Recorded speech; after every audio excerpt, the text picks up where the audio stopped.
The year is 1863, the United States is in turmoil, a nation torn apart by internal strife and conflict. The once unified country is now divided, with families and friends pitted against each other in a brutal and bloody civil war. America, once a beacon of unity and promise, is locked in a brutal civil war. Brother fights brother, neighbor against neighbor, as the country grapples with its most profound moral and political crisis. The land is scarred by battles, and the hearts of its people are heavy with sorrow and uncertainty. The issue at the heart of this conflict is the horrific institution of slavery and its place in the fabric of the nation. The North and South are divided not just by geography but by fundamentally different visions of what America should be. The North fights for a future free from the chains of slavery, while the South clings to a way of life built on the backs of enslaved people. In this crucible of conflict, one battle will emerge as a turning point, forever etching its name into the annals of American history: the Battle of Gettysburg. This battle is not just a clash of armies, but a confrontation of ideals, a test of the nation's very soul. This small Pennsylvania town, nestled among rolling hills and quiet farmlands, will become the unlikely stage for a clash of armies, a test of wills, and a defining moment in America's destiny. The peaceful landscape of Gettysburg will be transformed into a battlefield, where the future of the nation will be decided. Over 3 scorching summer days, from July 1st to July 3rd, the fate of a nation hangs in the balance. The heat is oppressive, the air thick with tension and the smell of gunpowder. Soldiers on both sides endure unimaginable hardships, driven by their convictions and the hope of victory. The outcome at Gettysburg will reverberate through generations, shaping the course of American history and leaving an indelible mark on the soul of a nation. The sacrifices made here, the lives lost, and the bravery displayed will become a testament to the enduring struggle for freedom and unity. The armies that converge on Gettysburg are not merely collections of soldiers but representations of 2 contrasting visions of America. Each side believes fervently in their cause, willing to lay down their lives for what they believe is right. In the North, the Union Army, led by the resolute General George Meade, fights to preserve the Union, to hold together the fabric of a nation threatened by division. Meade's leadership is crucial. His decisions in these critical moments will determine the course of the battle and ultimately the war. In the South, the Confederate Army, commanded by the audacious General Robert E. Lee, seeks to break free from the North's grasp, to forge its own destiny, even if it means perpetuating the cruel institution of slavery. Lee's bold strategies and the fierce determination of his troops make the Confederate Army a formidable opponent. The stage is set for a confrontation that will decide not just the fate of a battle, but the fate of a nation.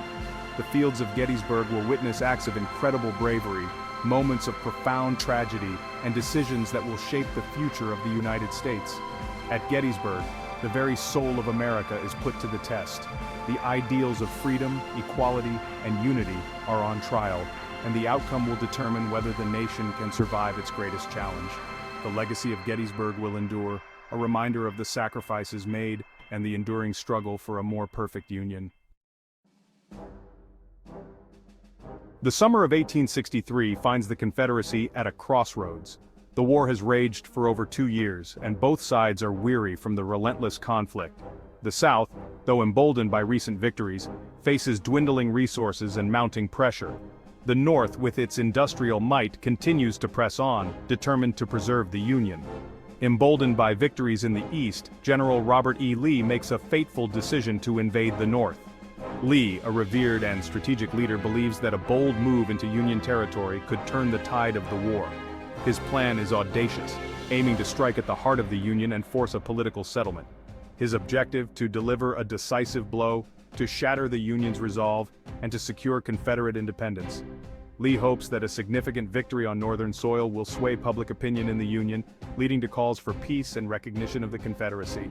Lee's Army of Northern Virginia, a seasoned and battle-hardened force, marches north, their spirits high, their confidence bolstered by past triumphs. These soldiers, veterans of numerous battles, carry with them the hopes of a nascent nation. They are determined, resilient, and ready to face whatever challenges lie ahead. They move with their typical speed and elusiveness, slipping through the Shenandoah Valley and into Pennsylvania, a state that had, just a year earlier, witnessed the horrors of war at Antietam. The march is grueling, but the soldiers press on, driven by the belief that their cause is just and their victory inevitable. Meanwhile, the Army of the Potomac, the Union's primary fighting force in the East, follows in pursuit. This army, though battered and bruised from previous engagements, remains a formidable force. Its soldiers are determined to defend their homeland and bring an end to the rebellion. After a series of setbacks and leadership changes, the army is now under the command of General George Meade, a capable but cautious officer thrust into command just days before the looming confrontation. Meade, though new to his role, understands the gravity of the situation and the importance of stopping Lee's advance. As the two armies draw closer, fate intervenes. The stage is set for a confrontation that neither side fully anticipated, yet both are prepared to engage in. The tension is palpable, as soldiers on both sides ready themselves for the coming clash. A chance encounter between Confederate soldiers searching for shoes and Union cavalrymen near the town of Gettysburg on July 1, 1863, ignites the spark that will set the stage for one of the most pivotal battles in American history. This seemingly minor skirmish quickly escalates, drawing in more troops and setting the scene for a massive engagement. Gettysburg, an unassuming town of roughly 2,400 people, finds itself at the epicenter of this gathering storm. The town's residents, caught in the crossfire, can only watch as their homes and streets become the backdrop for a historic confrontation. Its strategic location, at the junction of several major roads, transforms it into an accidental battleground, a place where the destiny of a nation will be determined. The roads leading into Gettysburg become arteries of war, channeling men and material into the fray. As the sun sets on the first day of battle, both sides prepare for the struggle that will define the future of the United States. The morning of July 1, 1863, dawns hot and humid over Gettysburg. The town, nestled in the rolling hills of Pennsylvania, awakens to what seems like another ordinary summer day. But this day will be anything but ordinary. The quiet of the summer day is shattered by the crackle of rifle fire as Confederate troops led by General Henry Heth clash with Union cavalry under the command of Brigadier General John Buford, just northwest of the town. The initial skirmish quickly escalates into a full-scale battle, with both sides realizing the significance of the encounter. Buford, recognizing the strategic importance of the high ground south of Gettysburg, deploys his men to delay the Confederate advance. He knows that holding this ground is crucial for the Union Army's success in the coming days. His decision to stand and fight despite being outnumbered showcases his tactical brilliance and determination. His troopers, armed with rapid-firing breech-loading carbines, hold their ground against superior numbers, buying precious time for Union reinforcements to arrive. The sound of gunfire echoes across the fields, a testament to the fierce resistance put up by Buford's men. As the fighting intensifies, more troops from both sides pour into the chaotic scene. The landscape, once peaceful and serene, is now a theater of war, with soldiers from both the North and South converging on Gettysburg. Confederate forces, bolstered by the arrival of General A.P. Hill's corps, gradually push back the outnumbered Union defenders. The sheer number of Confederate soldiers overwhelms the Union lines, forcing them to give ground. Heavy fighting rages through the fields and farmlands west of Gettysburg, the air thick with smoke and the cries of the wounded. The once lush and green fields are now scarred by the horrors of battle, with bodies strewn across the landscape. By mid-afternoon, the Union position becomes untenable. The relentless Confederate assault leaves the Union forces with no choice but to retreat. Outnumbered and outmaneuvered, Union forces are forced to retreat through the streets of Gettysburg, leaving behind their dead and wounded. The sight of soldiers retreating through the town is a grim reminder of the day's toll. Confederate soldiers, flushed with victory, pursue their foe into the town, capturing hundreds of prisoners. The streets of Gettysburg, once bustling with everyday life, are now filled with the chaos of war. As the sun begins to set, Confederate troops occupy Gettysburg, but the victory is far from complete. The town, now under Confederate control, bears the scars of the day's fierce fighting. Union forces, though battered and bruised, have established strong defensive positions on high ground south of town. These positions will prove crucial in the days to come, as the Union Army prepares for the next phase of the battle.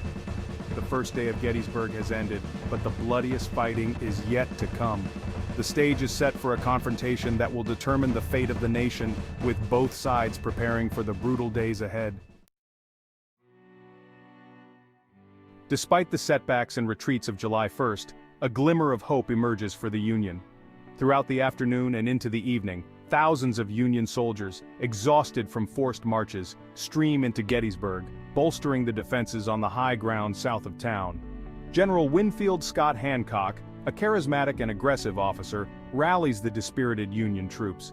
He recognizes the defensive potential of Cemetery Hill, Cemetery Ridge, and the hook-shaped Little Round Top. Under Hancock's direction, Union soldiers dig in, establishing a formidable line stretching from Culp's Hill in the north, along Cemetery Ridge, to the rocky slopes of Little Round Top in the south. This naturally strong position, resembling a fishhook, will prove to be a formidable obstacle to the Confederate advance. As darkness descends on the first day of battle, both sides lick their wounds and prepare for the next day's fight. The Confederates, though confident after their initial success, face a more formidable foe, entrenched in strong defensive positions. The Union, despite the heavy losses and retreats of July 1st, has been granted a second chance, a chance to hold the high ground and turn the tide of battle. The outcome of the Battle of Gettysburg, and perhaps the fate of the nation, now hinges on the next 48 hours. The stage is set for a clash of titans, a battle that will etch itself into the very fabric of American history.